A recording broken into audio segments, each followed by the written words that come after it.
하리라. 아멘.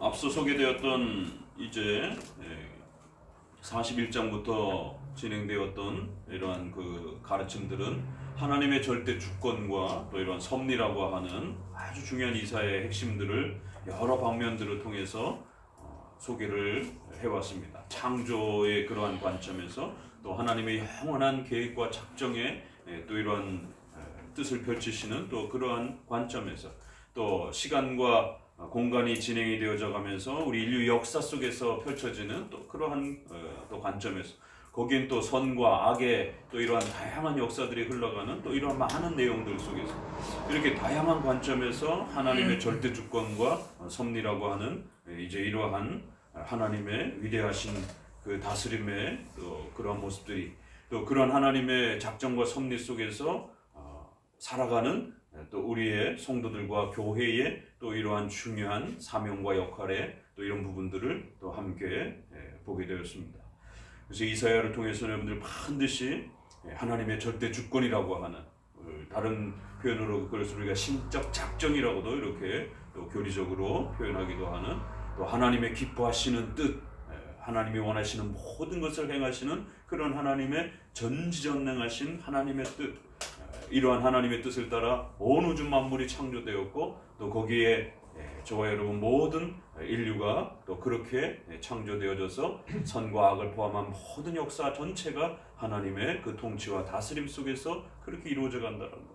그렇기 때문에 우리의 인생 한 시간 한 시간 하루하루를 헛되게 쓰여서는 안 되고 그 하나님이 목적하신 바대로 그렇게 우리의 가정, 직장, 결혼, 재정, 우리의 삶 모든 또 권위와 힘, 이 모든 것이 하나님의 영광을 위해서 쓰여져야 된다라고 하는 이러한 우리 개혁파 신앙의 가장 중요한 이것이 소일문답 일문으로 그렇게 또 요약되기도 한 것입니다.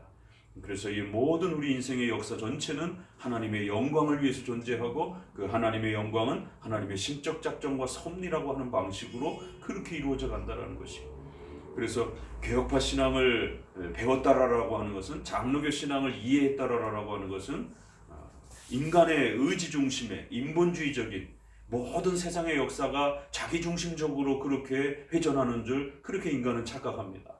마치 온 우주가 지구를 중심으로 해서 돌고 있는 것처럼 그렇게 착각하듯이 인간은 태어나면서부터 자기가 인생의 주인인 것처럼 그 인생의 모든 역사는 자신을 중심으로 해서 그렇게 이루어져 가는 것처럼, 그래서 자신의 행복이 인생의 모든 최고의 목적인 것처럼 그렇게 이기적이고 또 그렇게 욕심적으로 거만하고 교만하게 그렇게 살아갑니다.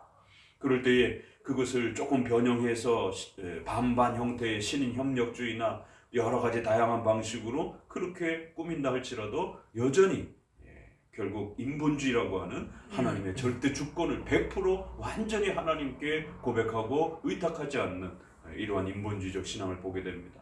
그래서 이사야를 통해서는 이처럼 개혁주의 신앙으로 또 우리가 고백되어지는 하나님의 절대 주권이라고 하는, 왜 장로교가 그토록 하나님의 절대 주권적 신앙이라고 하는, 어거스틴은 그것을 하나님의 절대 은총적인 그러한 것으로 표현하기도 하고, 칼빈은 그걸 하나님의 절대 주권이라고도 표현하기도 하고, 또 웨스트민스터에서는 이러한 도르트 신조에서는 오직 하나님께 영광이라고 하는 이러한 그 독특한 영광에 대한 그런 고백, 또 이러한 부분들이 왜 장로교는 개혁파 신학은 이렇게 아주 이 부분을 집중했는가? 결국 이것을 깨닫게 될 때에 여러분의 인생 전체가, 신앙관 전체가 방향을 다시 잡게 됩니다. 이거를 깨닫지 못하면 여전히 인본주의적인 그러한 신앙의 틀 속에서 벗어나지 못하고 신앙이 조금 자라가다가도 또 여전히 그러한 자기중심적인 또 그런 방식으로 성경을 읽어내게 되고 또 그렇게 또 여러분의 인생을 또 그렇게 적용하게 되는 이런 모습들을 보게 됩니다. 그래서 도르트 신조에서도 그 인본주의를 표방하는 알미니안주의를 그렇게 목숨 걸고 싸웠던 것입니다. 절대로 교회 안에 그런 인본주의적인 그런 신관이 교회 안으로 들어오지 못하도록, 또 여전히 웨스트민스터 신앙 고백 안에서도 그렇게 철두철미하게 하나님은 그 누구에게도 의존하지 아니하시고 웨스트민스터 2장 3장에 있는 것처럼 하나님은 홀로 존재하시고 그렇게 모든 만물을 하나님께서 원하시는 대로 로마서 11장 36절에 따라 하나님으로부터 모든 역사가 그렇게 왔고 하나님으로 말미암아 그렇게 진행되어져 가고 있고 하나님을 통해서 진행되어져 가고 있고 맨 마지막에는 오직 하나님께로 그 모든 것이 그렇게 돌려져 간다는 것이. 그럴 때 루터는 1장 17절을 중심으로 해서 인간의 구원에 대한 이신 칭의를 중심으로 이렇게 구원 중심으로 신앙 세계관을 이해했던 것입니다. 바로 그런 부분에서 우리가 루터파와 개혁파가 이렇게 차이가 나는 것이. 이처럼 구원에 대한 부분도 물론 중요하지만 성경 전체는 구원을 넘어서서 하나님의 영광이라고 하는 하나님의 신적 작정과 섭리를 펼치셔서 하나님의 자신의 영광을 드러내시고자 하시는 거대한 하나님의 그 뜻이 이 성경을 통해서 우리에게 가르쳐지고 하나님은 바로 그런 분으로서 우리에게 소개가 된다는 것이. 그래서 여러분들 이사야의 이러한 가르침들을 읽어낼 때마다 우리 안에 혹시라도 또 남겨져 있는 인본주의적인 마치 우리가 뭔가 하나님께 협력을 해야 되는 것처럼 공로적으로 협력을 해야 되는 것처럼 그렇게 우리 안에 여전히 그래서 뭔가 하나님 앞에 딜을 하고 조건을 제시하고 그래서 뭔가를 하나님으로부터 얻어내려고 하는 이러한 인본주의적 신앙들이 이 다시 또 가르침을 받으면서 또 끄집어내지고 또 잘라내고 또 잘라내고 또 파내야 됩니다. 죽을 때까지 파내야 됩니다.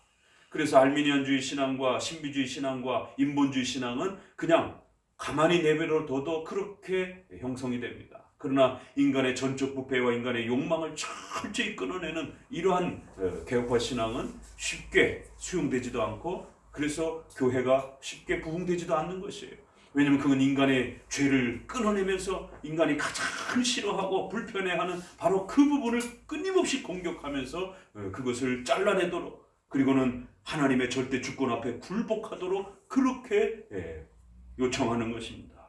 그렇기 때문에 성령의 역사가 아니고서는 인생에 있어서 자기 자신이 주인이라고 생각하는 이러한 악한 마음들을 인간의 이런 욕망적 마음들을 결코 끊어낼 수가 없는 것이에요. 시간, 돈, 가족, 자식, 이 모든 세상의 번영, 성공, 권위 이 모든 것이 내 것이라고 이렇게 생각을 하는 것이.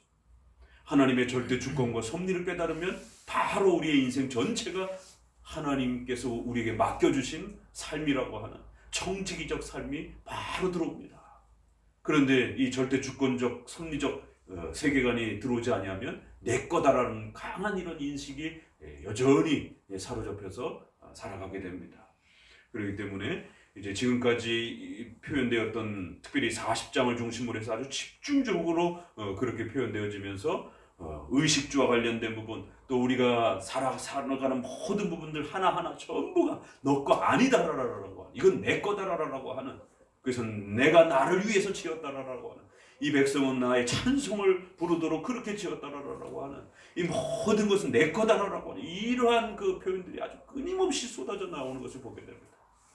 비록 우리는 하나님 앞에서 회개와 신앙의 책임을 짊어지고 있고 또 하나님이 우리를 인격적 존재로 만들어 주셨기 때문에 인간과 언약을 맺으셔서 하나님의 그 섭리를 펼쳐나가십니다.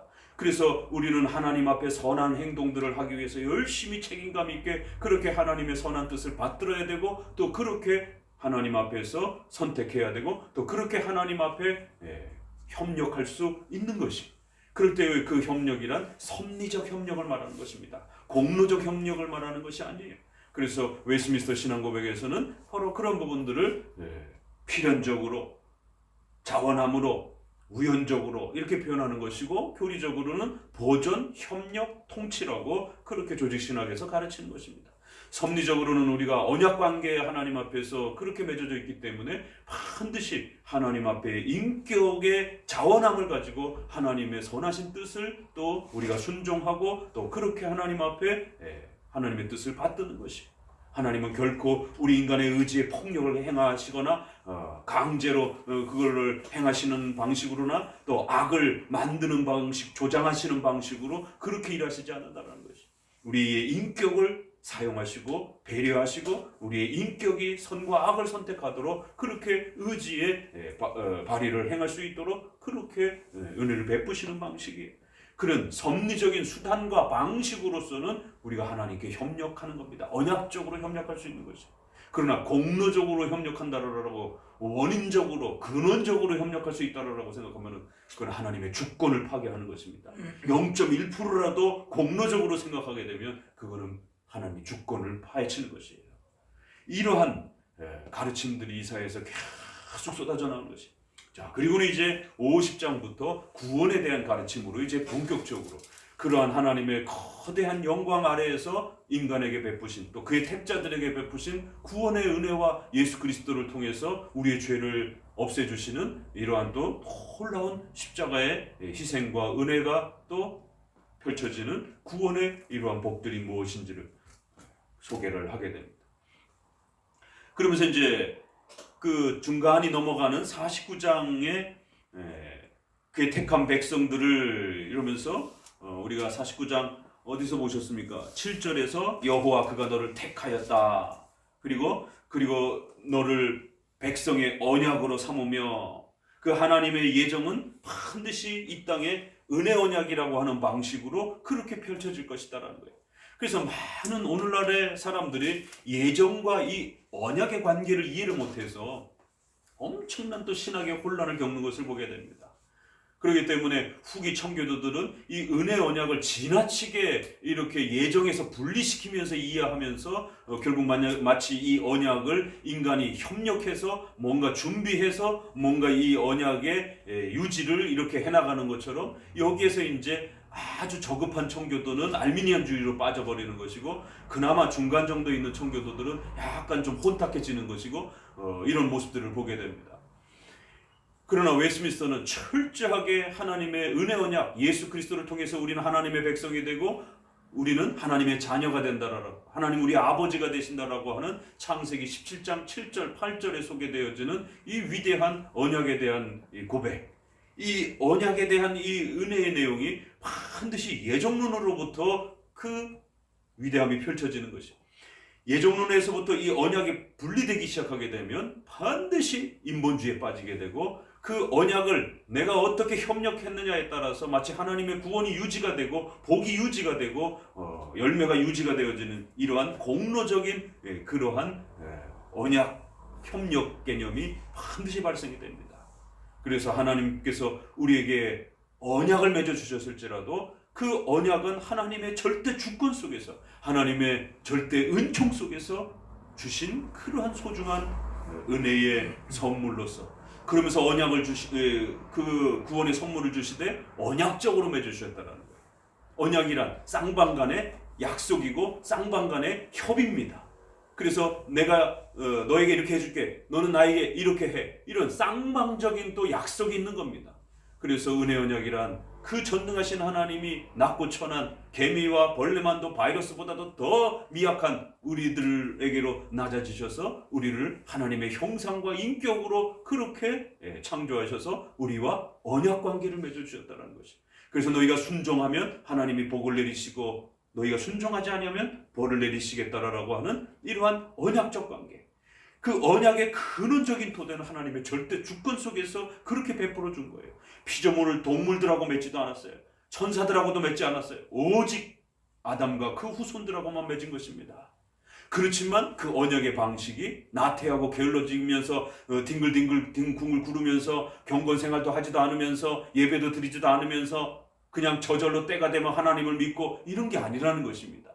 나태하고 게으른 방식으로 하나님의 이 은혜를 누리는 것이 아니라 자원함으로 하나님을 예수 그리스도를 찾고 또 예수 그리스도를 영접하기 위해서 회개하고 믿어야 되고 또 그렇게 믿음을 고백한 자들은 정기적으로 주일 성수를 통해서 열심히 예배를 드리며 경건 생활을 하는 이러한 신앙의 수단들을 잘 사용하는 것을 최선을 다해서 경건 생활을 하는 것을 약속으로 그렇게 맺어주셨다는 것이. 그래서 하나님의 절대 주권적 은혜이지만 우리가 나태해지지 아니하도록 하나님이 정해놓으신 그 어마어마한 그 절대적인 명령의 그러한 축복을 하나님께서는 은혜를 하나님께서 우리에게 주실 때 명령의 방식으로 주신다는 거예요. 이거 해, 저거 해. 그럼 내가 이렇게 도와줄게. 축복해줄게. 은혜 언약, 명령이 소개되어지는 방식으로 그렇게 주신다는 거예요. 그러나 인간은 그거를 명령을 받들 수 없기 때문에 반드시 성령께서 그를 중생시켜 주셔야 되고 예수 그리스도께서 죄를 없애 주셔야 되고 그리고 하나님의 무한하신 은혜가 그를 이끌어 줘야 된다는 거예요. 그래서 그 명령된 은혜 언약의 이러한 약속들을 하나님께서는 은혜로 성취해 주신다는 거죠. 그래서 이 신비를 깨달은 어거스틴은 하나님의 그 위대한 절대 주권적 은혜를 우리에게 명령의 방식으로 주시고 명령된 것을 또 하나님 스스로 성취하셔서 그 영광스러움을 누리게 하셨다. 명령된 것을 주시옵소서. 주실 것을 명령하시옵소서. 명령된 것을 주시옵소서. 명령된 방식, 언약의 방식이지만 그건 하나님이 주시는 방식의 은혜의 방식으로 또 그렇게 주어진다는 거예요. 우리에게 은혜로 주실 것을 우리가 나태하거나 게을러지지 않도록 명령의 방식으로 또 그렇게 행하옵소서. 이 귀한 관계를, 예정과 언약의 관계를 이렇게 멋있게 표현한 겁니다. 그래서 예정은 어떻게 보면 절대 주권적인 하나님의 작정 속에서 택할 자들을 하나님이 그렇게 구원할 자들을 결정하신 것입니다. 숫자가 변동이 없는 것입니다. 그런데 그들이 이 땅에 태어나고 그들이 이 땅에 예수 그리스도를 영접하고 그리고 교회에 나와서 신앙생활을 하는 이런 모든 그 과정들이 언약의 방식으로 그렇게 집행되어지도록 그렇게 하나님은 은혜를 베푸신다는 것이죠. 자, 그래서 이미 이제 49장에서부터 이러한 구원의 신비로운 은혜들이 예정과 언약의 이러한 관계들이 절묘하게 짝을 이루면서 그렇게 하나님의 구원의 은혜가 이제 우리에게 펼쳐질 것이다라는 거예요.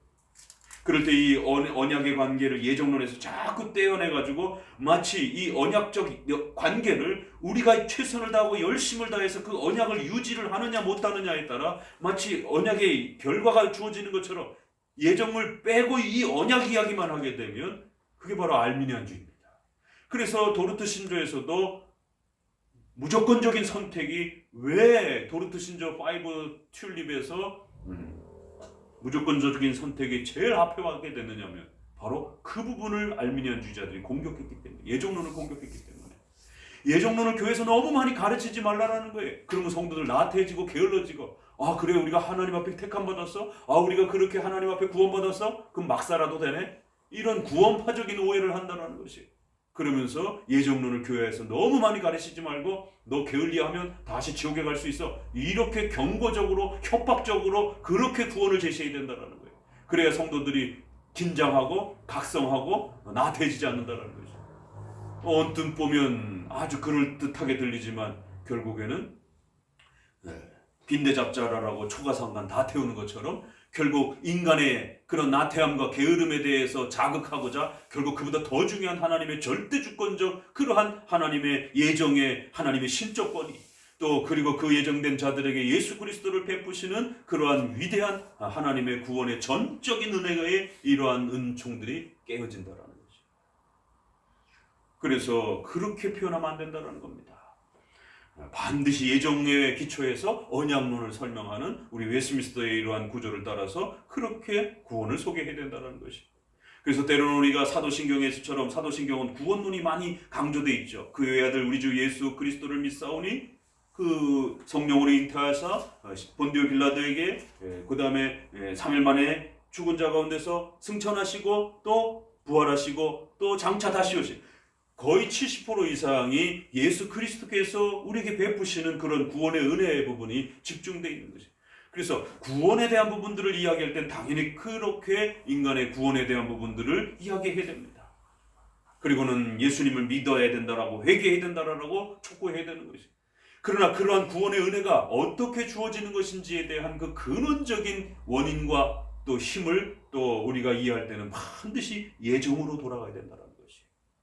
그래서 예정과 구원에 대한 은혜 언약의 이러한 신비로움은 서로 항상 조화를 이루는 것이지 그렇게 쪼개져 가지고 서로 나뉘어져서 어느 한쪽만 강조하게 되는 이런 형태가 아니라는 것입니다.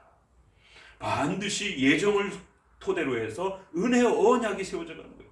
근데 알미니안주의자들은 이 예정론을 싫어해서 은혜 언약 중심으로 구원을 다루자.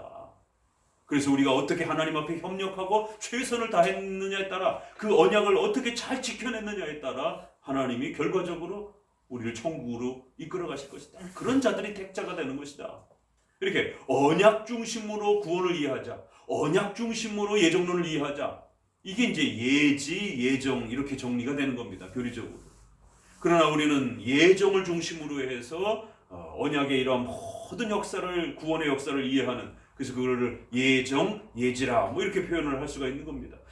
예정론의 순서를 앞에 잡고 먼저 두고 뿌리로 두느냐 아니냐의 차이가 이렇게 달라지는 것이.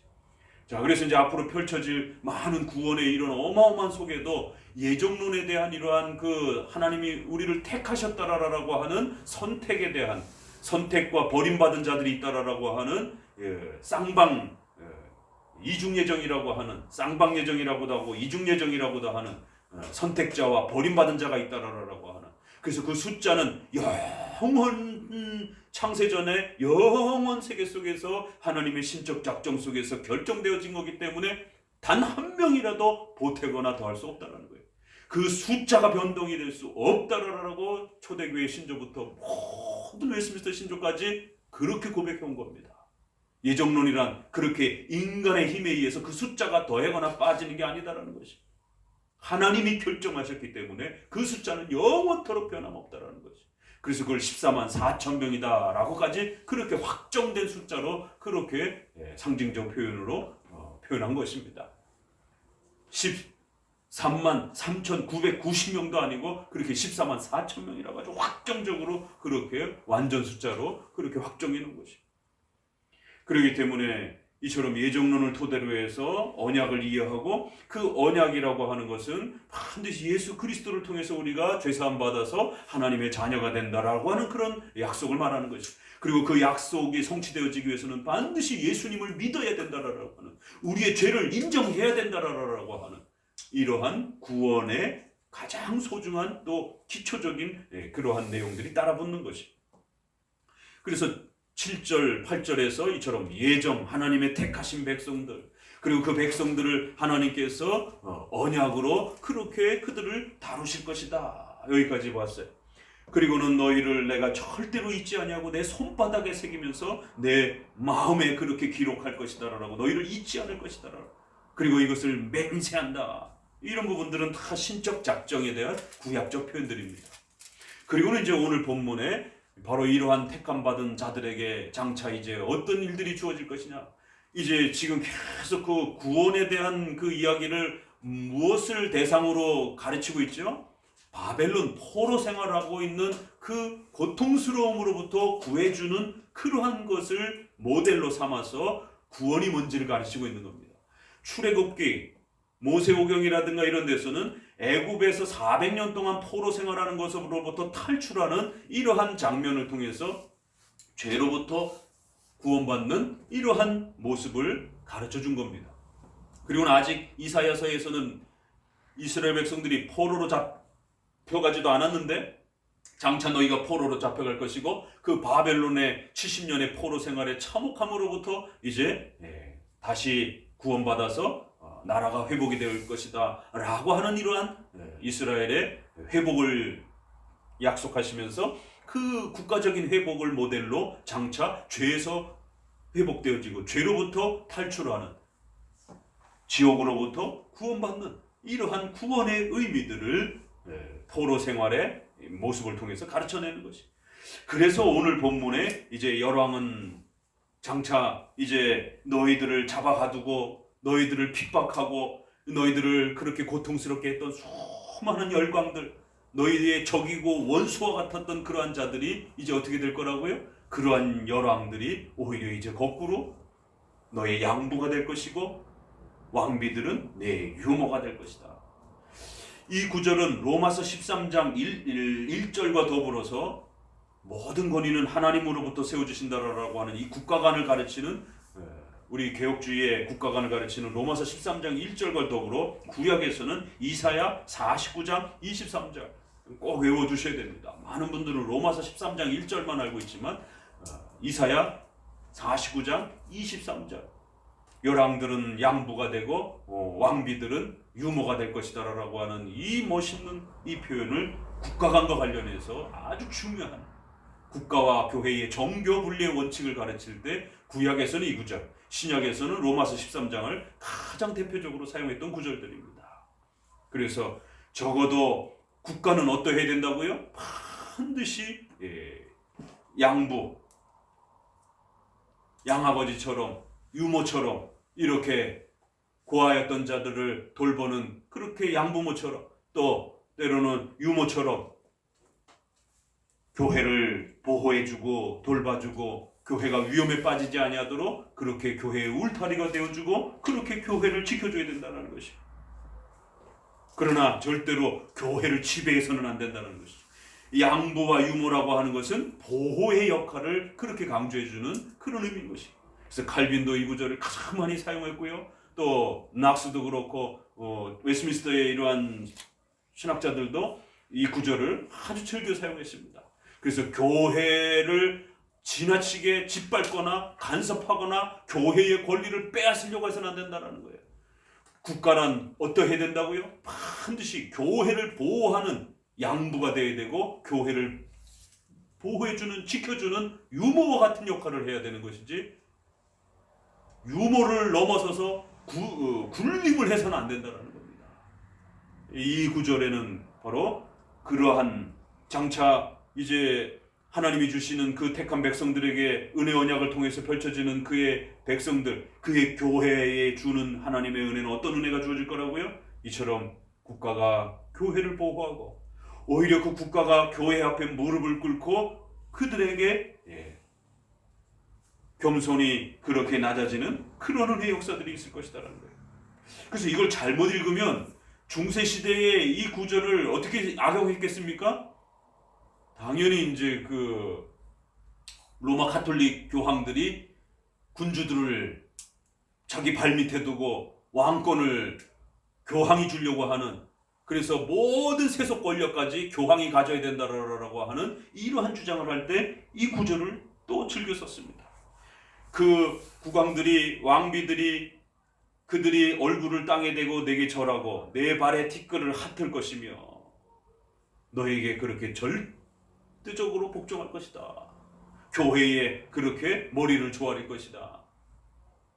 이걸 문자적으로 그대로 읽어내게 되면 교회가 국가를 지배하는 것처럼 이렇게 또 읽을 수가 있는 것입니다. 그래서 중세시대에 가장 악용된 구절이기도 하고 종교개혁을 통해서 다시 한번 회복되면서 이거는 정교 분리의 원칙으로서 국가는 교회를 보호하는 자로서 써야 되고 또 교회는 또 국가를 존중하는 자로서 있는 것이지, 여기에 이 구절은 교회가 국가를 집어삼키고 교회가 국가의 왕들을 자기 발 앞에 굴복시키고 머리를 조아리게 만드는 이러한 육체적이고 권세적인 물질적인 그러한 권력적인 그러한 관계를 약속하는 그러한 말씀이 아니라는 것이. 그래서 이건 장차 예수 그리스도를 통해서 이제 교회가 어떠한 복을 받을 것인지, 1차적으로는 그들을 잡아갔던 바벨론과 아시리아와 이런 수많은 강대국들이 그렇게 이스라엘을 괴롭혔지만 이제 예수 그리스도가 오심으로 인하여 하나님께서 그 구원의 복을 펼쳐내실 때는 그러한 모든 적들조차도 교회를 두려워하고 교회를 존경하고 교회를 떠받들 수 있는 그러한 하나님의 복과 은혜가 주어질 것이다라는 것이. 그러나 이것은 이 땅에서 가장 완벽하게 이루어질 수는 없습니다. 여전히 국가는 교회를 핍박하고 있고 다양한 방식으로 교회를 수많은 역사 속에서 핍박해왔던 것을 보게 됩니다. 이 말씀은 바벨론 포로에서 돌아올 것을 1차적으로 역사적으로 예언하면서 예수 그리스도가 오심으로 인해서 그 교회가 누리게 될 구원의 복을 이야기하면서 또 장차 재림을 통해서 이제 예수 그리스도의 발 앞에 모든 왕들도 무릎을 꿇게 될 것이다라고 하는 또 실제적인 또 그러한 성취까지도 바라보고 있는 것입니다. 그렇기 때문에 이거를 현실에서 너무 지나치게 국가의 왕들이 교회의 무릎을 꿇는 것처럼 이렇게 또 해석해서는 안 된다는 것입니다. 이건 아주 최종 멀리 시편 2편에 있는 것처럼 열왕과 그 모든 군왕들이 그리스도의 앞에 머리를 조아리고 그 발등상 앞에 그렇게 낮아질 것이다라고 하는 그런 말씀처럼 최후 심판 때에 그리스도의 그 권세 앞에 무릎을 꿇고 그리스도를 경외하는 그러한 성취를 또 바라보고 있는 것이고, 이 땅에서는 적어도 예수 그리스도를 통해서 그 교회가 누리게 되는 그 귀한 소중한 복들을 이야기하는 것이, 또 그러면서 또 국가가 해야 될 이러한 교회를 보호해야 되는 그런 국가의 또 의무를 가르쳐 주기도 하는 그러한 또 소중한 구절이기도 하는 것이, 이렇게 예언은 삼중적으로 겹쳐 있기 때문에 항상 주의를 가지고 해석을 해야 됩니다. 자, 그러면서 이제 이렇게 예정론, 은혜 언약, 그리고 그 국가와 교회의 이러한 참으로 소중하고 멋있는 이러한 관계를 내다보면서 예수 그리스도 앞에 머리를 조아리게 될 수많은 그 열왕의 왕들의 이러한 또 섬김까지 내다보면서 하나님이 주시는 구원의 복이라는 게 이렇게 전 세계적이고 또 본질적으로는 하나님의 교회를 통해서 펼쳐져가는 또 이런 복된 은혜가 장차 준비되어 있다라고 이렇게 먼저 방향을 소개를 합니다. 그리고 이제 50장에 가서 이런 복을 누리기 위해서는 어떻게 해야 되느냐, 우리 어디를 읽어보시느냐면 1절을 같이 읽어보도록 합니다. 나 여호와가 이같이 이르노라. 어느 죄에게 너희를 하느냐? 오직 너희는 너희의 죄악을 위하여 하려고 너희 어미는 너희의 허물을 위하여 내어 분해를 입었느니라. 예. 그러면서 이제 바로 이러한 구원을 누리기 위해서는 너희의 죄에 대한 분명한 자각과 너희들의 그 죄악이 얼마나 무섭고 악한 것인지에 대해서 철저한 반성과 회개가 있어야 된다는 거예요. 너희는 너희의 죄악으로 말미암아 팔렸고 너희의 그런 악함으로 인해서 결국 버림받은 거고, 이혼을 당한 것처럼, 부부관계에서 이혼을 당한 것처럼 그렇게 버림받은 것이지 하나님이 너희를 먼저 그렇게 버린 게 아니다라는 것이, 너희의 죄악이 그렇게 하나님과의 이 친밀한 관계들을 망가뜨렸다는 거예요. 내 손이 어찌 짧아서 구속을 못하겠느냐, 어찌 하나님이 전능하신 하나님이 너희를 보호하지 못하겠느냐라는 거예요. 그런데도 너희가 이렇게 망가진 이유는 바로 너희의 죄악에 대한 그 대가라는 것이, 하나님은 반드시 언약 관계로 이루어가시기 때문에 예정된 자라고 해서 그렇게 막 뒹굴뒹굴 게을르게 막 이러면서 교회도 안 나오면서 성경책도 읽지도 않으면서 그냥 저절로 예수님을 믿고 이러한 복들을 누리도록 그렇게 정하시지 않았다는 것이, 반드시 은혜 언약, 예수 그리스도의 피 흘림을 통하여 구원의 이 역사가 일어나지고 백성들은 반드시 예수 그리스도 앞에 자기의 죄를 회개하고 예수님을 믿음으로 그렇게 신앙적 결단과 자원함을 가지고 하나님 앞에 순종하며 나와야 된다는 거죠. 그래서 50장에서는 죄에 대해서 시작합니다. 주 여호와께서 학자의 혀를 내게 주사 나로 하여금 곤고한 자들을 그렇게 어떻게 도와줄 줄로 하나님 나에게 지혜를 더하여 주옵소서. 이건 또 이제 이사야가 자기 자신을 향하여 또 하나님께 도움을 요청하면서 그렇게 기도합니다. 그래서 이제 우리가 큐티라고 하는 게 왜 위험하냐면, 쭉 읽다가 이 구절만 이렇게 또 딱 들어오게 되면, 이런 구절들은 누구한테 많이 들어오겠어요? 목사님이라든가 신학자라든가 선생님이라든가 이런 분들은 또 이 구절을 하나님 저에게 학자의 혀를 주셔서 하나님 잘 가르칠 수 있게 해주옵소서, 그렇게 기도하는 게 완전히 틀렸다는 건 아니에요. 일부분 그러한 또 내용, 개별적 적용에서는 분명히 그렇게 적용할 수 있는 부분도 있습니다. 그러나 이 문맥의 전체 흐름에서 보게 되면 아주 중요한 내용이 있죠. 학자의 혀를 받아서 이사야가 뭘 가르쳐 준다고요? 그 공고함에 처해 있는, 그래서 자기의 죄가 얼마나 악한 것인지에 대해서 바르게 깨닫고 자신의 그 열악한 형편과 그 위험한 형편을, 곤고한 그들의 자신의 형편을 제대로 깨닫고 회개할 수 있도록 도와줘야 되는데, 하나님 저에게 더욱 지혜를 주셔서 저들이 더 잘 회개할 수 있도록 도와주게 해주옵소서. 이게 전체 흐름은 결국 이스라엘 백성들이 어떻게 해야만이 죄를 회개하고 하나님 앞에 철저히 반성할 수 있는 것인가에 대해서 집중적으로 소개하는 것입니다. 그래서 우리가 부분적으로 띄어와서는 이 구절을, 물론 저도 이 구절을 가지고 목회자로서 학자로서 하나님 앞에서 우리 성도들을 어떻게 잘 가르쳐야 될지에 대해서 기도합니다. 그걸 아주 또 잘못됐다라는 건 아니에요. 그러나 그게 전부는 아니라는 겁니다. 우선적인 목적은 왜 이토록 학자의 혀와 이런 부분들이 필요한가? 바로 그건 이스라엘 백성들의 죄를 지적하기 위함이고, 또 죄를 깨닫기 위해서는 어떻게 돼요? 감성을 막 자극해서는 안 된다는 겁니다. 회개와 교리를 관계를 보게 되는 거예요. 그러니까 우리 장로교적 관점에서 보게 되면 이러한 신앙과 회개조차도 그렇게 막 감성적으로 회개하고 눈물을 흘려야만이 회개가 된 거고, 눈물을 흘리지 않으면 회개가 안 된 거고, 이러한 감성적인 신앙과 회개에 대한 부분들로 지나치는 오늘날의 이러한 잘못된 회개론, 이건 회개가 아닙니다. 이건 적어도 그런 식의 뉘우침은 유다도 했어요. 오죽하면 자살을 했잖아요. 너무 속상하고 괴로워서. 또 부자 관원이 예수님에게 와서 어떻게 영생을 얻을 수 있습니까? 그랬더니 예수님이 십계명의 이런 모든 부분들을 가르치고, 그리고는 너의 모든 것을 팔아라서 가난한 자들에게 구제하고, 그리고는 예수님을 쫓아라니까 돈이 너무 많으니까 그 사람에겐 돈이 아킬레스건이에요. 그러니까 성경이 각각의 누가복음이나 마가복음 약간 차이를 보게 되면 아주 누가복음 같은 데라든가 이런 데 보면 아주 심히 고민하며 돌아갔더라 이렇게 돼 있어요. 그리고 새로 다시 돌아왔다는 말 없습니다. 아주 많이 고민하고 근심하면서 떠나갔더라 이렇게. 많은 성경의 인물들이 소개되지만 울고 회개하고 근심하고 그러지만 감성적이고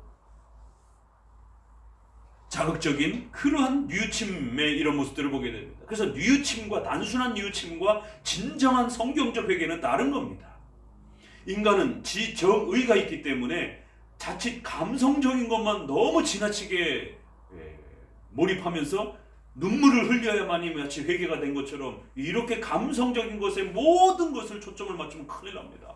그러면 가짜 회개들이 난무해집니다. 그러면 이제 억지로라도 울게 되는 것이고요. 그래서 바빙크의 이런 구원론 회개론에 보게 되면 저도 그거를 읽으면서 얼마나 많이 반성했는지 몰라요. 예전에 전도사 할 때는 당연히 그렇게 해야 되는 줄을 알았었어요. 또 교회에서 일성교회에서 그런 걸 많이 요구하니까 어떻게 해요? 여름 성경학교라든가 이런 데 불 다 꺼놓고 이 음산한 음악 이렇게 단조 음악 쫙 깔아주고 CCM 깔아주고, 그리고는 이제 앞에서 전사님이 막 회개를 촉구하는 게 아니라 회개를 조장하는 것이, 회개를 유도하는 것이. 너네 엄마 아빠한테 잘못했지, 너네 친구랑 싸웠지, 너네 성질냈지, 너네 나쁜 것도 말 많이 했지, 욕했지, 너네 친구들하고 싸웠지, 이러면서 도덕적인 그런 감성을 자극하면서, 그러니까 아이들이 그런 이야기를 들으면은 아이들은 감성이 굉장히 풍부하기 때문에 음악만 살짝 이렇게 감성선을 터치해도 울음이 막 나오고, 그런데다가 또 막 이렇게 미안함을 막 유도하게 하는 이런 어떤 것들을 막 이렇게 언어적으로 끌어내게 되면 아이들은 막 운단 말이에요. 그러면 그거를 막 울게 만들고, 그래서 마치 어린아이 심령 대부흥성회 같은 이런 형태로 막 아이들의 회개를 조장하는, 어린이 전도 협회라든가 이런 데 가면 그거를 또 이렇게 주일학교 선생님들한테 하는 법들을 가르치고, 그래서 여러분 성경학교 오면은 그런 것들을, 근데 요즘엔 그런 것조차도 안 해요. 이제는 딱 캠핑 가고 그냥 놀다가 그냥 다 끝나고 막 돌아가고 그러다 보니까. 그래도 옛날에는 회개라고 하는 그런 것이라도 좀 하기라도 했는데, 근데 바빙크의 교역의 구원론의 회개론을 보게 되면 인간은 자라는 속도가 있고 하나님의 섭리 속에서 자라는 그런 과정이 있다라는 것이. 그래서 그 나무와 식물도 하물며 자라고 열매가 맺을 때가 있는데, 아직 열매가 맺을 때도 아닌 아이들을 향해서 강제로 막 하나님을 인식하라라고 막 요구하고, 하나님 앞에 그 죄의 그런 각성들을 하라라고 마구잡이로 막 촉구하게 되면 지정의로 형성되어 있는 인간의 인격이 다 파괴가 되면서 결국 억지로 흉내내고 눈치로 그렇게 흉내를 내어서 그렇게 회개를 만들어낸다는 거지. 그래서 신앙의 확신이라고 하는 이러한 소책자의 새로 출판되던데 꼭 사서 읽어보세요. 철학적 신앙, 일시적 신앙, 역사적 신앙, 경험적 신앙, 신비적 신앙, 다 가짜라는 겁니다. 성경을 교리적으로 이해해서 내가 뭘 잘못했는지 십계명을 통해서, 율법을 통해서 분명하게 그 죄가 무엇인지를 깨닫고, 그것도 생활죄보다도 더 우선되는 건 원죄를 깨닫고, 그 원죄로부터 나오는 십계명과 관련된 많은 또 생활적인 그러한 죄들을 회개할 때에 하나님 앞에서 진정으로 잘못을 반성한 거고 뉘우친 거고 회개한 것이다라는 거예요. 그리고 나서 성경에서 우리에게 용서를 약속할 때 그 용서에 대한 위로가 찾아오는 것이죠. 이걸 모르면 어떤 일이 벌어지냐면 계속 회개는 하는데 마음의 평안이 안 찾아와요. 그래서 존 웨슬레가 부흥운동을 하면서 바로 이 회개에 대한 부분을 어떻게 조절해야 될까에 대한 부분을 정통 이 기독교의 교리적 이 토대 위에 구축하지 않았기 때문에 얼마큼 회개를 해야 될 것인가, 이 사람이 얼마큼 반응을 해야 진짜 회개했다라고 판단할 수 있는 것인가, 이 부분에 대해서 결국 본인도 고민하면서 본인 나름대로의 어떤 이제 틀을 만들어내면서 결국 소위 말해서 경건주의의 그런 회개론이, 신앙론이 형성이 된 것입니다. 그래서 그 경건주의 신앙과 회개론에는 감성적인 게 거의 반 이상이고, 그나마 기독교적 교리의 이러한 부분들이 예수 그리스도를 믿어야 된다, 우리가 예수님을 믿지 않는 게 죄다, 요 정도 아주 기초적인 정도는 들어와 있고, 그리고 나머지 부분에 대해서 원죄와 자범죄에 대한, 또 원죄와 또 원죄 안에 분명히 하나님 앞에 정죄받는 그러한 또 그 정죄, 죄책이라고 하는, 하나님 앞에 정죄를 받아서 우리가 죄인이 되었다라고 하는, 그래서 그 죄책에 대한 문제, 또 전적 부패에 대한 문제, 또 그걸 통해서 우리가 어떻게 죄인이 되는지에 대한 전가라라고 하는 그 죄가 물려지는 그러한 전가에 대한 그런 이해들, 이런 게 다 빠져버리는 것이에요. 이런 거 다 빠져버리고 그저 예수님 안 믿는 게 죄입니다, 그러니까 당장 회개하세요, 그러면서 분위기로 쫙 찬송가로 몰아대고 막 노래로 몰아대면 그래, 신이 있는데 그 신이 나를 위해서 이렇게 희생해 주셨다는데 이거 너무 미안하네, 미안한 감정을 자꾸 유도해내는 것입니다. 바로 회개의 이러한 근원적인 잘못이 무엇인지, 원죄로부터 시작돼서 죄책과 그러한 오염으로 또 원죄와 자범죄의 이런 모든 부분들이 죄론과 관련된 총체적인 교리적 내용들이 올바르게 가르쳐지지 않으면 뭘 회개해야 되지? 내가 왜 이렇게 죄인이지? 이런 생각들이 들게 되는 거예요. 그렇지 않으면 이제 나머지는 감성적으로 채워넣는 겁니다. 자, 그래서 역사를 보게 되면 이제 안셀름이라고 하는 사람은 나타나서 하나님이 정죄하는 걸 강조했어요. 그래서 반드시 하나님이 심판자로서 만족을 해야만이 이 죄가 용서된다라고 생각을 하는 겁니다. 심판과 정죄를 막 강조를 했어요. 맞는 것 같은데 사람들이 두려움에 빠져요. 그래서 아벨라르라고 하는 사람이 등장을 해서 예수님이 우리를 사랑해서 이렇게 자신을 희생해 준 거야, 사랑을 강조하기 시작한 겁니다. 신이 우리를 위해서 이렇게 엄청난 고통과 희생을 당해주셨대. 어마어마한 사랑 아닙니까? 이런 사랑을 받으면서도 어쩜 그렇게 남몰랄할 수가 있어요. 신이 우리를 이토록 사랑하는 겁니다. 사랑을 강조하는 거죠. 신이 왜 그들을 사랑하는지에 대해 설명도 없어요. 예정에 대한 설명도 없어요. 하나님이 그들을 정죄한 것에 대한 그 정죄의 무서움도 없어요. 그저 신이 우리를 사랑하고 우리를 돕기 원한다는 거예요. 내가 너희를 도와주기 원한다는 것이에요. 그래요? 그러면 신이 나를 위해서 존재하는구나, 나를 그렇게 사랑하시는구나,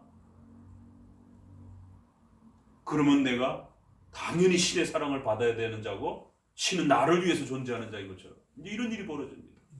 그래서 소위 말해서 이 두 싸움이, 정죄와 사랑이라고 하는 이 두 회개와 그리스도와 관련된 구원에 대한 가르침이 역사 속에 흘러나오면서 옥신각신 하면서 한때는 사랑이 막 강조되다가 한때는 또 막 정죄가 강조가 되다가, 그래서 종교개혁에 들어서면서 이 둘 다 잘못됐다, 구원에 대한 이 복에 있어서 일부분만 이야기한 거라는 것이죠. 그렇기 때문에 이제 오늘부터 우리가 읽어가게 될 뒷부분까지 구원의 이 신비로운 은혜와 복을 이제 배워가실 텐데, 반드시 우리는 하나님이 우리에게 주신 죄와 관련돼서 구원받는 이 구원의 은혜의 본질에는 예수 그리스도를 이해할 때 예정론에서부터 그의 택하신 백성들을 위하여 구원의 은혜를 베푸시는 그리스도, 그리고 그 그리스도께서 반드시 어떤 희생을 하셨느냐 하면 인류가 아담의 후손으로서 그 무서운 정죄, 영원히 지옥에서 죽었고 벌받아야 된다라고 하는 이 무시무시한 하나님의 정죄를 없애주신다라고. 그래서 하나님 앞에 약속을 깼기 때문에, 하나님 앞에 그 영원한 약속을 깼기 때문에 하나님이 영원히 정죄한 것이에요. 그래서 예수님께서 하나님이 요구하셨던 선악과 명령의 그 근원적인 행위 언약의 그 명령을 예수 그리스도께서 만족해 하셨다는 것이죠.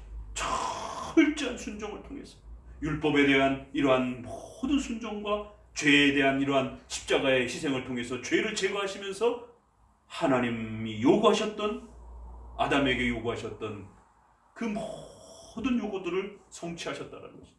그래서 하나님의 명령을 만족시켰다는 것이죠. 그러니까 안셀름은 그 정도는 이해한 겁니다. 그러나 그 만족은 모두에게 주는 게 아니에요.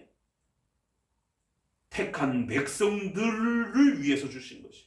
그리고 그 만족은 하나님이 정죄하신 거기 때문에 하나님이 만족하셔야 되는 것이. 그러니까 이러한 원리를 모르다 보니까 우스갯소리로 정말 엉뚱한, 신명기 민수기에 그렇게 염소를 2마리를 해서 하나는 성전에서 바치고 하나는 자기의 죄를 염소에게다가 고백한 다음에 그 염소를 광야에다가 멀리 보냅니다. 그러면은 인간의 죄를 뒤집어 쓴 염소가 멀리 사라지면서 죄가 저 광야로 사라진다라고 하는, 이렇게 구약은 이렇게 아이 가르치듯이 죄가 우리로부터 사라진다라고 하는 것을, 그리고 그 염소가 대신 우리의 죄를 대신 짊어진다라고 하는, 대신 죽는다라고 하는 이러한 것을 가르치는 것이 그 아사셀 염소라고 말합니다. 그래서 그 염소가 도대체 어디로 갔느냐, 누구에게 그 희생을, 그 죄값을 바친 것이냐라고 했을 때 사탄에게 만족시켰다. 이런 얼토당토한 가르침들이 교환에 쏟아져나는 거예요. 그래서 그리스 영화에서 본 것처럼 하데스 신에게 가가지고 값을 주고 거기에 있는 영혼들을 끄집어내오는 이런 식의 상상들이 펼쳐지는 겁니다. 사탄은 결코 우리를 정죄하는 자도 아니고 우리의 죄값을 사탄이 받는 게 아닙니다. 사탄도 벌을 받아야 될 존재예요.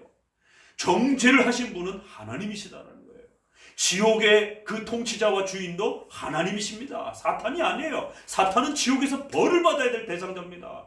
영원히 사탄의 지옥에서 못 나오도록, 불신자들이 영원히 지옥에서 못 나오도록 그 지옥을 불화염으로 지키시면서 천사들을 동원하여 하나님이 그 지옥을 지키시는 것이에요. 지옥의 주인은 하나님이신 것입니다. 지옥을 누가 만들었습니까? 이러면 몇 초 동안 생각을 하게 돼요. 그 사탄이 만든 거 아닌가요? 거기 하데스의 신이 거기 주인공 아닌가요? 지옥은 분명히 물질적 장소입니다. 이제 장차 우리가 물질적으로 불신자들이 들어가는 장소이기 때문에 그러한 장소를 만드신 것은 하나님이신 것이. 그래서 영원히 불신자들과 사탄과 그 무리들을 거기에 가두고 벌하시기 위해서. 천국을 누가 만들었어요? 그건 당연히 하나님이 만드셨죠. 이게 바로 떠오르는데 지옥은 누가 만드셨죠? 이러면 글쎄요, 이렇게 되는 것이. 택자는 누가 만들었죠? 그럼 하나님이 만들었죠. 그러면 유기자들은 누가 만들었죠? 글쎄요, 그거는 이런 식이 되는 것입니다. 이게 교리의 조화를 이루지 못하다 보니까 이런 일들이 벌어지는 것이. 그래서 사탄 배상설이라고 하는, 사탄 만족설이라고 하는, 오리겐도 초대교회 때 그렇게 가르쳤고, 그 오리겐의 이러한 가르침을 중세 시대를 넘어서서 현대까지 잘못 그렇게 오해하면서 마치 사탄이 죄값을 받는 것처럼 이런 오해들이 있는 거예요. 그러니까 이 죄에 대한 이런 개념들이 깨져버린 것이. 정죄는 하나님이 하신 것입니다. 그래서 그 정죄하신 하나님의 명령과 요구에 반드시 만족이 되어야 돼요. 그렇지 않으면 우리는 구원받을 수 없습니다. 하나님이 영원히 지옥에서 너희들은 명령을 어겼기 때문에 영원히 지옥에서 벌받고 죽어야 된다라고 명령하신 것입니다. 그래서 인간은 반드시 한 번 누군가는 죽어야 됩니다. 그리고는 구원받기 위해서는 반드시 그 명령을 성취하셔야 되는 것입니다. 그래서 예수님은 이 땅에 인간의 몸을 가지고 오셔서 우리 대신 죽으신 것이고, 예수님의 생애 전체를 통해서 하나님이 명령하신 모든 것을 성취하신 것이고, 그리고 마지막에서는 십자가를 통해서 그 죄값을 하나님 앞에 바친 것이에요. 희생제물로. 반드시 죽어야 된다라고 하는 그 명령을 성취하기 위해서. 자, 그렇기 때문에 이처럼 우리가 교리적으로 신앙 고백서에서 배운 그런 내용들과 성경을 또 한번 조화를 맞춰보라는 것이죠. 이렇게 50장에는 죄에 대한 부분을 가르치면서 이 죄로부터 벗어나야 된다. 너희가 물들어져 있는 그 영원히 벗어날 수 없는 이 죄의 참혹함으로부터 벗어나야 된다는 것. 그래서 그걸 깨우쳐주기 위해서 하나님 저에게 지혜를 주옵소서. 자, 그러면서 어디를 읽어보시느냐면 8절을 같이 읽어봅니다. 8절. 나를 의롭다 하시는 이가 가까이 계시니 나와 사는 자가 누구며 나와 함께 설지어다. 나의 대적이 누구며 내게 가까이 나올지어다. 예, 9절. 주여 나를 도우시리니 나를 정죄할 자 누구뇨? 그들은 다 옷과 같이 헤어지며 좀에게 먹히리라. 나를 의롭다 하시는 이가 가까이 계시니, 그러니까 이사야가 자기 자신을 하나님 앞에 이스라엘 백성으로서 그렇게 대변하기도 하고, 또 때로는 장차 오실 예수 그리스도를 그 종으로 오시는 그 예수 그리스도를 자기가 하나님의 종인 것처럼 또 그렇게 예표론적으로 또 그렇게 1인칭으로 표현하기도 하고, 더 나아가서 또 하나님 자신이 또 이사야가 1인칭이 되어서 내가 이렇게 표현할 때도 또 그런 1인칭 화법으로 사용하기도 하고, 그래서 그 문맥 아래에서 1인칭이 하나님인지 장차 올 예수 그리스도인지 아니면 이스라엘을 대변해서 하는 3인칭적인 그런 표현인지 이런 부분들을 잘 문맥 아래서 해결해야 됩니다. 그렇기 때문에 이러한 죄로부터 나를 의롭다 하시는, 그래서 우리가 구약에서 의롭다 하는 개념을 듣게 됩니다. 칭의, 우리의 모든 죄를 없애주시고 우리의 죄로부터 이제 우리가 의롭게 되어져서 하나님 앞에 의로운 백성으로 인정받는 이런 구약적 개념의 칭의. 왜 그렇습니까? 바로 우리가 정죄를 받았기 때문에. 그래서 하나님의 이 구원의 은혜가 임하고 우리가 그 구원의 은혜에 참여하게 되면 우리는 그 정죄로부터 멀어진다는 거예요. 그렇게 되면 우리의 죄값이 치러지게 되고 이제 우리는 하나님 앞에 죄인이 아니라 영원히 지옥에서 죽어야 되고 벌받아야 되는 이 정죄. 이게 무서운 것이에요. 여러분이 도덕질을 하고 무슨 물건을 훔치고 도덕적으로 선의 이런 부분들을 미흡하고 이런 문제가 아니라 그건 죄의 열매들이에요. 죄의 근원적 핵심은 원죄입니다. 아담이 하나님 앞에 범죄한 그 오리지널 죄, 그 원죄, 바로 그 원죄로 인하여 모든 후손들이 죄를 전가, 물려받은 거예요. 인류의 시조로부터 그렇게 후손으로 태어났기 때문에 아담은 우리의 인간의 대표자로 하나님과 언약을 맺었기 때문에 그 죄도 그렇게 대표 원리에서 모든 후손들이 죄인이 되도록 그렇게 하나님의 창조 질서가 정해져 있던 것입니다. 그래서 이제는 그 정죄를 받은 것이고 바로 그 원죄 안에 바로 죄책, 정죄라고 하는 죄의 책임이 있다는 겁니다. 원죄의 두 요소, 이러면 우리가 교리적으로 죄책과 오염 이렇게 얘기를 하잖아요. 그게 바로 원죄라고 하는 가장 무서운 이 죄악인데 이 원죄 안에는 두 요소가 있어요. 하나님 앞에 죄책, 영원히 정죄받아 죽어야 된다라고 하는 죄의 책임을 져야 된다라고 하는, 이걸 줄여서 죄책이라는 거예요. 하나님 앞에 정죄의 책임을 우리는 져야 된다는 거예요. 하나님은 정죄하시는 분이고, 그러면 실제로 더러워지는 오염이 발생이 된다는 거예요. 인간은 실제적으로 그렇게 더러워지고 악을 행하며 그렇게 선을 행하지 않는 자로서 악독한 자로 한평생을 살아가게 된다는 거예요. 이러한 원죄의 이 두 요소가 합쳐져서 우리가 원죄라고 말을 하는 것이죠. 자, 그런 부분들이 이제 성경에 어떻게 이렇게 펼쳐지는가를 보세요. 바로 그러한 정죄로부터 우리가 벗어나서 의롭게 되어질 때 그 누구도 우리를 정죄하지 아니하고, 비록 정죄가 없어진 거예요. 여러분의 오염과 더러움이라든가 이러한 그 생활 속에서 윤리적으로 미흡한 이러한 그 죄의 열매들이 아직은 남아있어요. 부활의 몸을 받지 않았기 때문에. 그래서 여전히 부족해요. 여전히 실수가 있어요. 여전히 잘못하는 것이 있어요. 그럼에도 불구하고 하나님 앞에 의롭게 되었다는 거예요.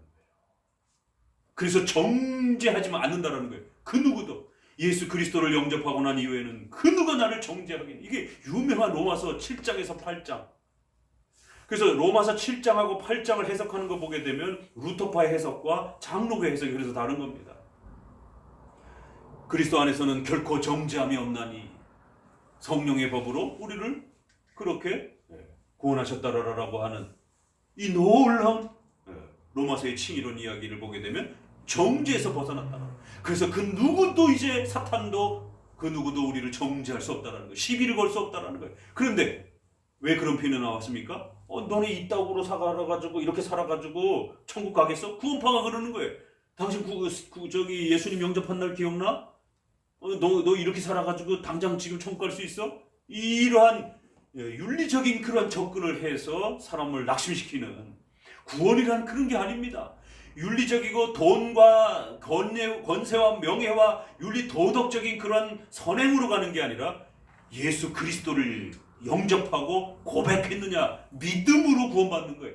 그래서 믿음으로 구원받는다라고 하는 원리가 이렇게 정죄와 칭의와 이러한 원리가 함께 어우러지면서 나오는 거예요. 그래서 아직은 여전히 우리가 육체의 연약함 때문에 부족함이 있어요. 그래서 죄의 오염과 더러움에 대한 이러한 부분들이 남아있고 또 자범죄의 또 실제적인 많은 연약함들이 남아있어요. 그래도 죄의 본질은 뭐예요? 원죄. 그 원죄의 핵심은 하나님으로부터의 정죄란 말이에요. 그래서 칭의를 법정적 선언이라고 말을 하는 겁니다.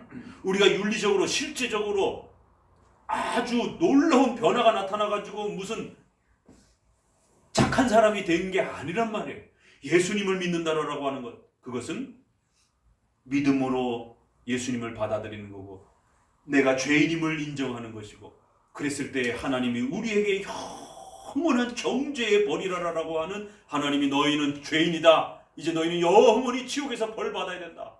라는 하나님의 무서운 재판장으로서의 죄인이라고 하는 그 선언, 그 정죄의 선언이 예수 그리스도를 통해서 거둬지는 것이. 그래서 이제 너희는 흠도 많고 여전히 연약하고 여전히 부족한 인간이지만 그럼에도 불구하고 예수 그리스도로 말미암아 내가 너희들을 의로운 자로 인정해 주겠다. 그래서 칭의, 의로운 자로 인정해 주는 것이지 육신적으로 아주 놀라운 자로 바뀐 게 아니에요. 이걸 자꾸 착각을 하는 겁니다.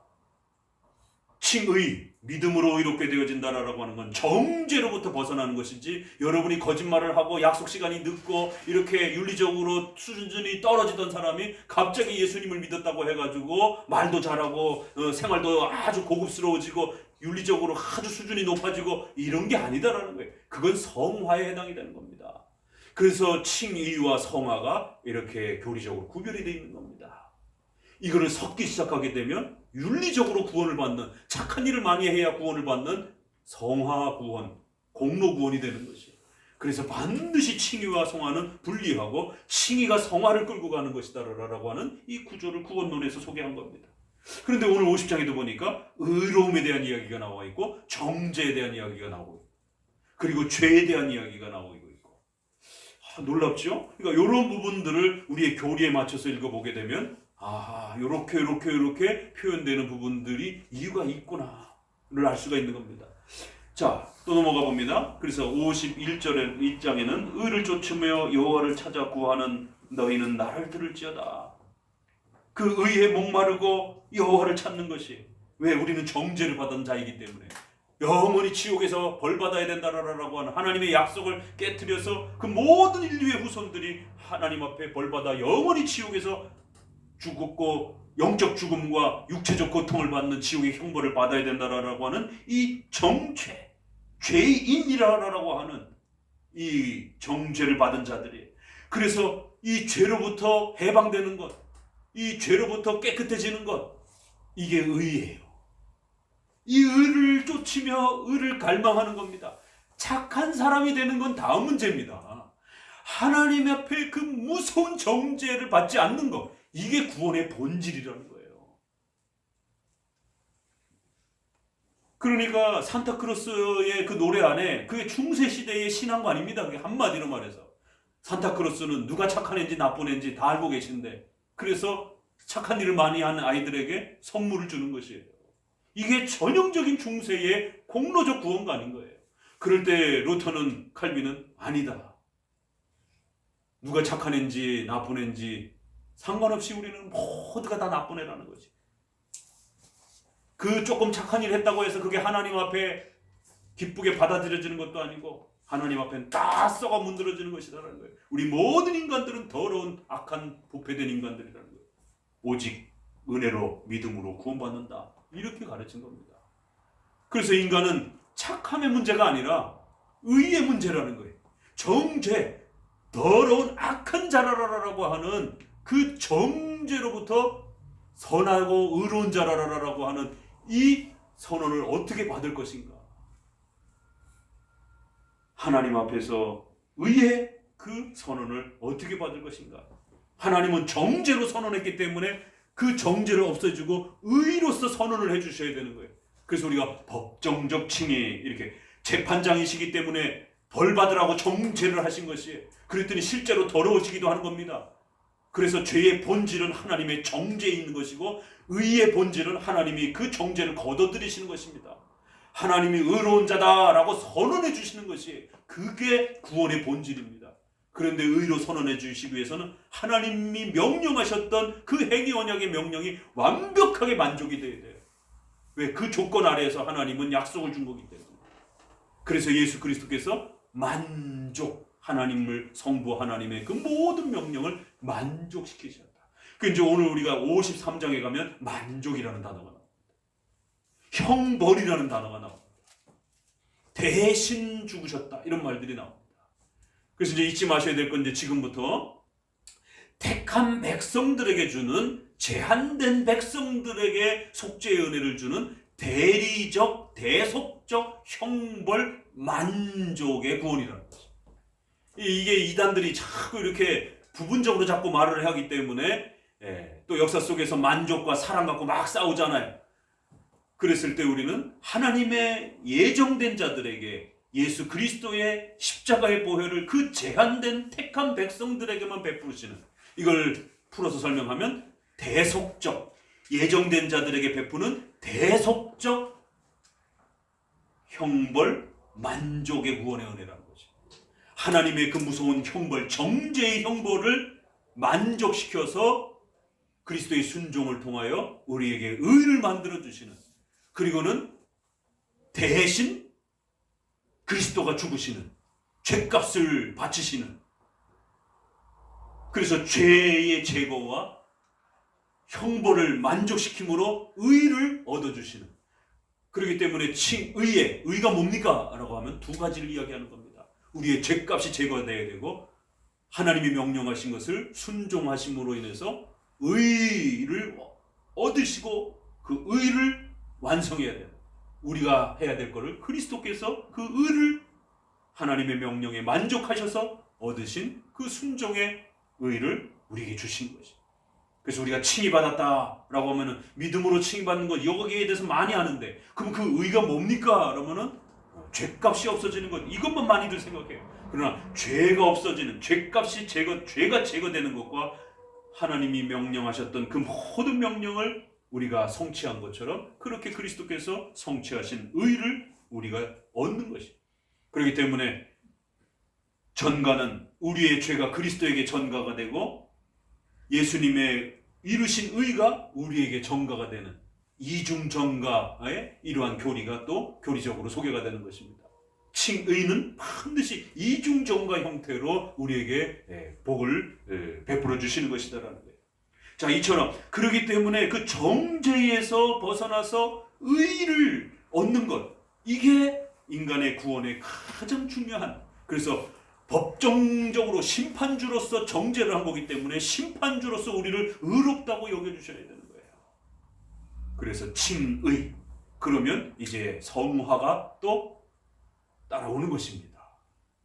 그래서 칭의와 성화의 복을 받는 것이. 자, 여기에도 51장에도 그렇기 때문에 의를 쫓으며, 이랬을 때 이 단어에는 많은 내용이 담기는 겁니다. 그들이 그토록 갈급해하고 목말라하며 여호와를 찾아서 갈망하는 그 이유가 뭐라고요? 의를 찾는 것이에요.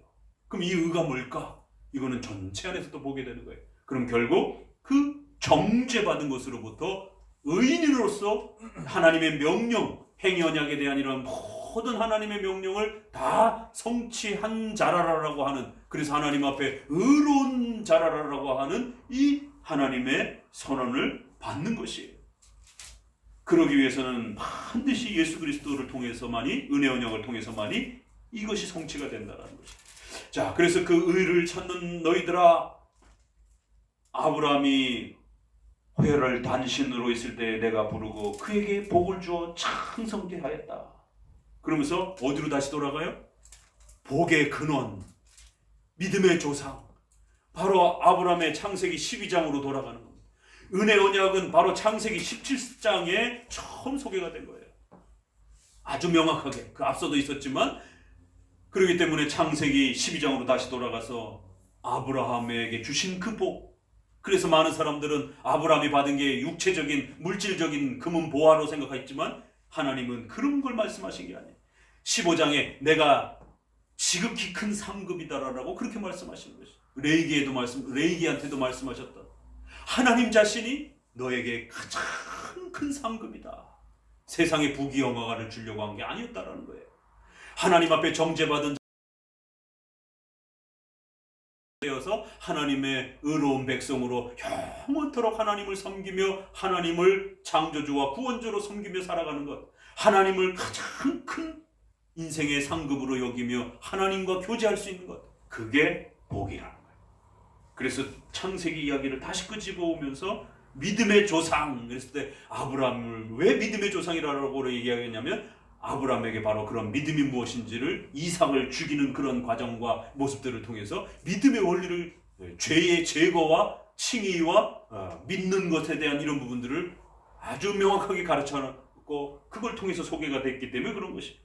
자, 그래서 아브라함 얘기를 다시 끄집어내면서 아브라함도 그런 은혜를 받은 것이고 이제 장차 너희도 그런 복에 참여할 것이다라는 거예요. 4절을 같이 읽어봅니다. 내 백성이여 내게 주의하라. 내 나라여 내게 귀를 기울이라. 이는 율법이 내게서부터 발할 것임이라. 내가 내 공의를 만민의 빛으로 세우리라.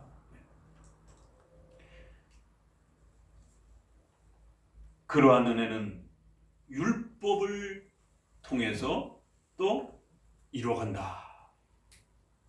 율법 얘기가 나와요. 그러니까 복 얘기 나오다가 아브라함에게 주신 복은 은혜 언약입니다. 예수 그리스도를 통해서 하나님의 의로운 백성이 되는 거예요. 그런데 갑자기 뒷부분에서는 율법에 대한 이야기가 나와요. 내 백성들이여 내게 주의하라. 내 나라여, 하나님의 백성과 하나님의 자녀들이여, 너희는 이 율법이 내게서부터 나갈 것이라. 그리고 조금 더 내려오시면 의를 아는 자들아, 마음에 내 율법이 있는 백성들아. 그러니까 참 이런 부분들을 교리적으로 정리하면서 들어가야만이 이 율법이 어느 위치에 있는지를 이해하게 되는 겁니다. 복음 이야기를 쭉 해나가다가 갑자기 율법 얘기가 툭 나오는 거예요. 그러면 율법의 선한 행위를 통해서 우리가 그 의를 성취함으로, 율법의 십계명을 완성함으로 우리가 의롭게 된다, 그런 이야기는 아니에요. 그건 아브라함의 복, 또 앞부분에서 또 하나님께서 주실 것이다라고 이렇게 표현해놓고, 그런 백성들에게 이제 하나님의 나라라고 하는, 내 나라요 라고 하는 하나님의 백성이라고 하는 이러한 어마어마한 복을 받을 것인데, 그 백성들은 어떻게 살아간다고요? 하나님의 그 율법이 그들의 마음속에 담겨 있어서 그 율법을 순종하면서 그 율법을 따라 살게 될 거라는 거예요. 이게 전형적인 율법의 삼용법에 대한 아주 기가 막힌 표현입니다. 아, 율법의 삼용법이 구약의 이사야에서는 이렇게 표현되어 있구나. 그래서 예수님을 믿고 의를 찾았던 그 백성들이 이제는 그 율법에서 정죄로부터 도망다니지 아니하고 이제는 오히려 그 율법을 사랑하면서 그 율법을 열심히 순종하려고 하는, 그건 칭의 목적이 아니라 성화의 목적으로, 우리 삶의 감사의 모습으로 그렇게 그 율법을 순종하면서 그렇게 찬양하며 살아갈 것이다라는 거예요. 의를 아는 자들아, 내 마음에 율법이 있는 백성들아. 표현이 기가 막히죠. 의와 율법을 이렇게 절묘하게 묶어놨어요. 그러면서 이제 하나님은 반드시 9절 다시 돌아와서 이제 하나님의 능력이 애굽 라합은 애굽의 옛 이름이에요. 다른 이제 이렇게 표현으로 라합을 아주 점일 거라는 거야. 아주 짓누게 버릴 거고 용을 찌르시니가 주가 아니냐. 용은 사탄의 이러한 아주 대표적인 상징물로 늘 번역이 되고 표현이 됩니다. 애굽 초강대국이었던 애굽 밑에서 400년 동안 그렇게 포로를 사는 거예요. 애굽은 아주 구약의 가장 사탄의 또 이렇게 대표적인 그러한 나라로 바벨론처럼 사용되기도 합니다. 교회를 괴롭혔고 성도들을 택한 백성들을 괴롭혔던 그 사탄과 그 악의 무리들을 아주 점이 버릴 거라는 것이 아주 그냥 짓누게 버릴 것이다라는 것이에요. 그리고는 그 뒷부분에 조금 더 읽어봅시다. 12절부터 읽습니다. 가라사대 너희를 위로하는 자는 나연을 너는 어떤 자에게 죽을 사람을 두려워하며 그것이 자를 두려워하냐. 그 밑에 하늘을 펴고 땅에 기초를 정하고 너를 지은 자 여호와를 어찌하여 잊어버렸냐. 너를 나라보고 예배하는 자와 학대자의 분노를 어찌하여 항상 종일 두려워하느냐.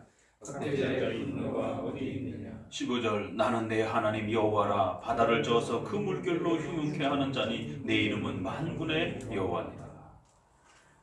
그러면서 성화적인 책망을 다시 또 책망합니다. 이러한 하나님의 은혜를 모르고 12절에 그 유명한 하나님의 주권의 표현이 다시 쏟아져 나옵니다. 하나님의 존재에 대한 이 앞에서 우리가 봤던 그 엄청난 표현, 나는 나다 라고 하는 그 표현이 다시 쏟아져 나와요.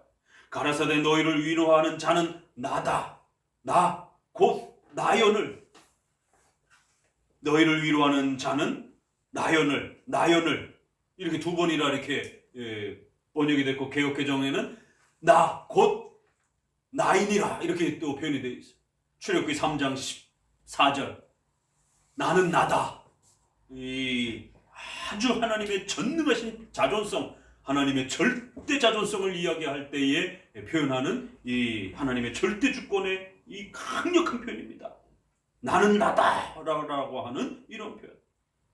너희를 위로하는 분은 오직 전능하신 여호와 하나님, 오직 한 분, 그 여호와 한 분뿐이다라는 것이. 이런 전능하신 하나님이 너희를 구원할 것이고 너희를 그렇게 그 죄악으로부터 끄집어낼 것이고 그리고 그 어둠의 권세들을 다 물리쳐낼 것인데, 그런데 왜 너희들은 그렇게 마치 하나님이 무능력한 것처럼 두려워하고 너희를 괴롭히는 그런 외적인 그런 의식주와 국가와 이런 것들에 여전히 불안해하고 왜 그렇게 살아가고 있느냐라는 것이. 마치 하나님이 안 도와주실 것처럼, 하나님이 안 계시는 것처럼, 마치 하나님이 우리의 질병에 대해서, 우리의 아픔에 대해서 모르시는 것처럼, 내가 먹고 살아가야 되는 재정에 대해서 하나님이 마치 못 도와주시는 것처럼, 내가 살아가야 되는 직업의 부분에서 마치 하나님이 안 도와주시는 것처럼, 여러분이 결혼해야 되는 모든 또 가정의 이러한 삶의 부분에서 마치 하나님은 나의 결혼에 관심이 없는 것처럼, 왜 자꾸 사람을 두려워하느냐? 풀각같이 왜 사람들을 두려워하느냐? 하늘을 펴고 땅에 기초를 만드시고 너를 작정과 예정 속에서 그렇게 선택했고, 그리고 너를 이 땅에 태어나도록 그렇게, 또 우리가 앞장에서도 본 것처럼 나를 복 중에서 어미의 배 중에서 그렇게 잉태케 하시고 나를 지으신 여호와, 그런 여호와를 어떻게 그렇게 잊어버리고 너를 멸하려고 예배한, 너를 책망하려고 준비해뒀던 그런 외적인 이런 회초리 국가와 이런 의식주와 이런 어려움들만 바라보면서 그걸 두려워하고 거기에 대해서 너무 걱정하고 그렇게 살아가느냐라는 것이. 한쪽으로는 책망이면서도 한쪽으로는 다시 한번 하나님의 절대 주권과 하나님의 전능하신 신적 섭리의 그 위대함들을 바라보라는 것이에요. 거기서부터 우리의 진정한 위로, 하이델베르그 유리문다, 우리는 하나님의 것입니다, 이런 표현. 그리고 그 하나님께서 우리에게 그리스도를 통해서 위로, 구원의 은혜를 주셨습니다. 이게 진정한 위로입니다. 나는 내 하나님 여호와로라. 이런 표현이 구약에서는 아주 중요한 은혜 언약의 표현입니다. 너희는 내 백성이다. 나는 너희의 하나님이다. 이거 어떻게 가능합니까? 오직 예수 그리스도를 통해서만 가능한 것이죠. 은혜 언약적 표현이에요. 바다를 저어서 그 물결로 흉흉케 하는 자니 내 이름은 만군의 여호와 전능하신 하나님 여호와다. 걱정하지 말라라는 것, 두려워하지 말라라는 것이.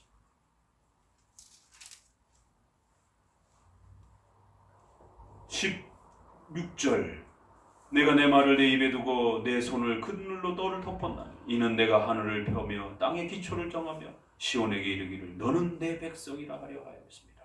이것도 참 은혜 언약의 표현이죠. 너희는 내 백성이다.